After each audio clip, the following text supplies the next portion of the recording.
சாண்டில்யன் எழுதிய கடல் புறா. அத்தியாயம் 15. கண்கள் பெற்ற பயன். காஞ்சனாதேவியின் பூவிதழ்களில் கொஞ்சி தவழ்ந்த புன்னகையும் அஞ்சன விழிகள் அள்ளி வீசிய மிதமிஞ்சிய அழைப்பையும் கண்ட கர்நாகர பல்லவனின் மனதில் எஞ்சியிருந்த கொஞ்ச நஞ்ச கட்டுப்பாடும் அரைக்குறையாக திறந்திருந்த குடிசை வாயிலிலிருந்து வந்த கோதாவரியின் காற்றில் பறந்து போய்விடவே அவன் உணர்ச்சிகள் அந்த கோதாவரியின் வெள்ளம் போலவே கட்டுக்கடங்காமல் பிரவாகிக்கத் தொடங்கியதால் அந்த பூவையின் குழலில் பூங்கொத்தை சொருகிய வலது கை பூங்கொத்து பதிந்த இடத்திலேயே தங்கி விரல்களால் குழலை பிரித்தும் உள் நுழைந்தும் ஏதோ விஷமம் செய்து கொண்டிருந்தது. வில்லொத்த அவள் புருவத்தின் அடியில் விரிந்த மலரொத்த அவள் விழிகளில் மலர்ந்த மெல்லிய பார்வையில் வசப்பட்டு நின்ற அவன் விழிகள் ஏதோ புதுமையை கண்டுவிட்டவன் போல் சிறிது நேரம் அவற்றுடன் உறவாடினாலும் வேறு புதுமைகளை காண இஷ்டப்பட்டு அந்த கண்களில் இருந்து அகன்று அவள் கன்னத்தை அடுத்திருந்த கழுத்தின் பின்புறத்திலும் மாறி மாறி பதிந்தன. தூண்டிவிட்ட விளக்கிலிருந்து எழுந்த பொன்னிற ஒளி வெட்கத்தால் சிவந்து கிடந்த அவள் கன்னத்தில் பாய்ந்து அதன் மென்மையையும் வளவளப்பையும் அநேக 1000 மடங்கு அதிகமாக எடுத்து காட்டி கொண்டிருந்ததை கண்ட இளைய பல்லவன், விளக்குத்தான் இவளுக்கு முதல் எதிரி என்று தனக்குள் சொல்லி கொண்டான். கோதாவரியிலிருந்து வந்ததும் முதலில் குடிசைக்குள் நுழைந்த காஞ்சனாதேவி, இருங்கள், விளக்கை ஏற்றுகிறேன் என்று கூறி தன்னை வாசலில் நிற்க வைத்ததில் அர்த்தம் ஏதுமில்லை என்றே நினைத்தான் அந்த வாலிபன். விளக்கு ஏதோ பெரும் பாதுகாப்பு போல் அவள் நினைத்தது எத்தனை பிசகு என்பதை அந்த விளக்கின் பணியே அந்த சமயத்தில் விளக்குவதாக அவன் நினைத்தான். அவள் அவயங்களின் அழகுகளை பற்றி அளவுக்கு அதிகமாக ஊக்கத்தை அள்ளி தன்னை திணறவிடும் அந்த விளக்கு தனக்கு விரோதியா அல்லது திரியை தூண்டிய அந்த மோகன வல்லிக்கு விரோதியா என்பதை நிர்ணயிக்க முடியாத மோகன நிலையில் சில வினாடிகள் சிக்கினான் இளைய பல்லவன். விளக்கை பாதி மறைத்து இளைய பல்லவனுக்கு முதுகை காட்டிக்கொண்டு நின்றிருந்த காஞ்சனாதேவியின் பின்புற கழுத்திலும் முதுகிலும் விளக்கொளி படவில்லைதான். ஆனால் இளைய பல்லவன் மன ஒளி இவற்றின் மீது வீசி ஏதேதோ விவரிக்க இயலாத வியாக்கியங்களை செய்து கொண்டிருந்தது. இப்படி ஒளியில் தெரிந்த இடப்புற கன்னத்தையும் தோளையும் ஆராய்ந்த புறக்கண்களுக்கும் இருளின் பின்புற எழில்களை ஆராய்ந்த அகக்கண்களுமாக சேர்ந்து இருளும் ஒளியும் பாதி பாதியுள்ள மனித வாழ்க்கையையே ஆராய்வது போன்ற பிரம்மையை இளைய பல்லவன் இதயத்தில் ஏற்படுத்தியதால் அவன் பெரும் மயக்கத்தில் இருந்தான். அவள் விளக்கை தூண்டின வினாடிகள் பல ஓடித்தான் விட்டன. ஆனால் அப்படி ஓடின நேரம் தெரியாவிட்டாலும் அந்த நேரத்திற்குள் கணத்துக்கு கணம் ஏற்பட்ட நிகழ்ச்சிகளில் சிக்கி தன்னையே மறந்துவிட்டாள் கடாரத்தின் கட்டழகி.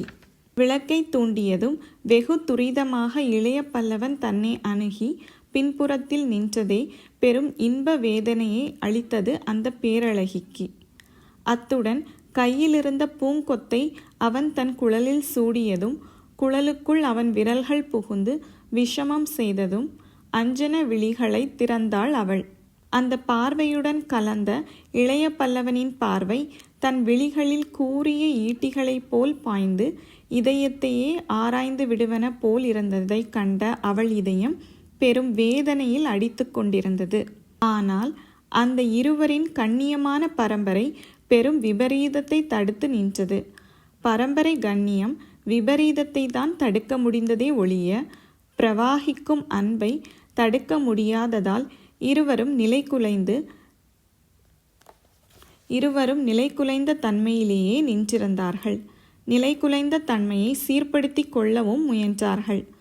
ஆனால் முனைந்தது முழு பயனை மட்டும் அளிக்கவில்லை. இளைய பல்லவன் கண்களிலிருந்து தன் கண்களை காஞ்சனாதேவி விடுவித்து கொள்ளத்தான் செய்தாள். தலையை கூட தாழ்த்தி கொண்டாள்.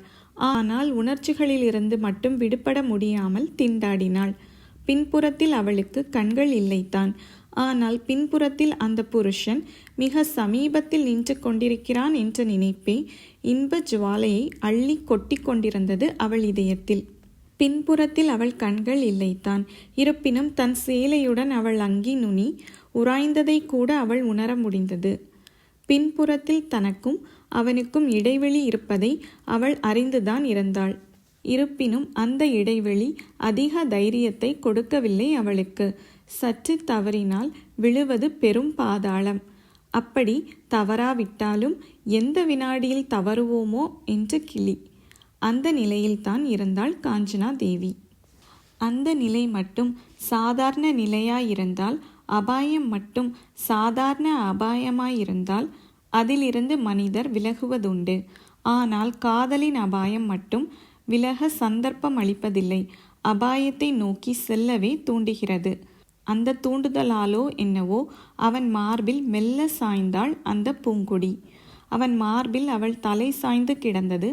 இருவரும் நெருங்கிவிட்டதால் பதாதிகேச பரியந்தம் ஏற்பட்ட ஸ்பரித உணர்ச்சிகளை, புது புது இன்ப கதைகளை சொல்லத் தொடங்கின. மனிதர் தோன்றிய காலம் முதல் ஏற்பட்ட கதைகள்தான் அவை. ஆனால் அவற்றை திரும்ப திரும்ப புது கதைகள் போல கேட்டு திருப்தி அடைவது மனித இயல்பாகிவிட்டது. பழைய காவியங்கள் திகட்டவில்லை. புது புது கருத்துகள் தோன்றுவதால் காதல் காவியமும் அந்த தன்மையதுதான். காவியம் பழையது, கருத்துக்கள் என்றும் புதியவை. காவியத்தை நுகரும் முறைகள் பழமைதான். ஆனால் அந்த நுகர்ச்சியின் என்றும் புதுமை தோன்றத்தான் செய்கிறது. மாயை என்பதற்கு பொருள் சொல்ல வேண்டுமானால் இயற்கையின் இந்த காவியத்தை சுட்டி காட்டலாம். பழமையில் புதுமையை காட்டுவது மாயை. கண்ணை மறைக்கும் விந்தையல்லவா இது? மாளிகையில் பிறந்து மாளிகையில் வாழ்ந்த அந்த இரு கண்களும் அந்த தருணத்தில் மறைந்தே கிடந்தன. அவன் மார்பில் சாய்ந்து கிடந்த அவள் கண்கள் மூடியிருந்தன. அவள் அழகை பருகி கொண்டிருந்த அவன் கண்கள் திறந்திருந்தன. ஆனால் மூடிய விழிகளுக்கும் விழித்திருந்த விழிகளுக்கும் வித்தியாசம் ஏதுமில்லை. இரண்டுக்கும் பார்வை இல்லை. உணர்ச்சிகளுக்குத்தான் பார்வை இருந்தது. பார்வை மட்டுமென்ன, பேசும் சக்தியும் இருந்ததால் அவை ஏதேதோ பேசத் தொடங்கின. நான் ஆடை புனியும் அறைக்குள் வந்தாரே இந்த புருஷர், போயும் போயும் என்று நினைத்து அவள் உள்ளத்திற்குள் நகைத்து கொண்டாள். சற்று முன்பு கோதாவரியில் நீராடி விட்ட போது எப்படி விரைத்து பார்த்தார்! ச்ச, இந்த ஆண் பிள்ளைகளுக்கு மட்டும் வெட்கம் சிறிதும் கிடையாது என்று கண்டிப்பது போல் கண்டித்து கொண்டாள். ஆனால் உண்மையில் கண்டித்தாளா என்பதில் பெரும் சந்தேகம் இருந்தது அவளுக்கு. காஞ்சனா தேவி மெல்ல நகைத்தாள். அந்த நகைப்பு கருணாகர பல்லவனை இக உலகிற்கு கொண்டு வரவே மெல்ல அவன் கேட்டான், ஏன் சிரிக்கிறீர்கள் என்று. அவள் மீண்டும் நகைத்தாள். அந்த நகைப்பு அவனுக்கு சற்று கோபத்தை கொடுக்கவே, பதில் சொல்லிவிட்டு நகையுங்கள் என்று கடுமையாக சொன்னான். மிக மிருதுவாக சுண்டப்பட்ட வீணையின் நாதம் போல் வெளிவந்தது அவள் பதில். பதில் சொல்லலாம் என்று. பின் ஏன் சொல்லவில்லை? காதுக்குள் ரகசியமாக ஓதினான் அவன். அவன் மார்பில் இருந்து அவள் முகத்தாமரை அவன் முகத்தை நோக்கியது. கேள்வி சரியில்லை என்று உதடுகள் ஒரு முறை திறந்து மூடின. கேள்வி சரியில்லையா? ஆம். என்ன கேட்டேன்? ஏன் சிரிக்கிறீர்கள் என்று கேட்டீர்கள். அதில் தவறென்ன? சிரிக்கிறீர்கள் என்பதில் மரியாதை கலந்திருக்கிறதே. ஏன் மரியாதை கூடாதா? கூடும். மற்ற காரியங்களிலும் மரியாதை காட்டப்பட்டால். என்ன மரியாதை காட்டவில்லை நான்? இந்த நிலை மரியாதைக்கு அறிகுறியா? தேவி, நான் தவறு தவறு என்று சொல்லி நகைத்தாள் அவள். காஞ்சனா, இதுதான் சரி என்றாள் அவள். எது அழைத்த முறை? அவன் புரிந்து கொண்டான். புரிந்ததும் விழித்தான். என்ன விழிக்கிறீர்கள்? இன்னும் புரியவில்லையா? கண் இல்லையா உங்களுக்கு? கண்கள் இருக்கின்றன, ஆனால் பயனில்லை. ஏன்? உன்னை காண இந்த இரு கண்கள் போதாதா? நம் இருவர் கண்களும் பயனற்றவை என்றாள் அவள். அவள் சொன்னதன் பொருள் வேறு, ஆனால் கிடைத்த பொருள் வேறு. ஏனென்றால் அத்தனை விளக்கொளி இருந்தும் குடிசை கதவின் மூலம் ஓசைப்படாமல் உள்ளே நுழைந்து கதவை மெல்ல சாத்திவிட்டு அதன் குறுக்கே உருவிய வாளும் கையுமாக நின்று கொண்டிருந்த ஓர் உருவத்தை அந்த இருவருமே கவனிக்கவில்லை.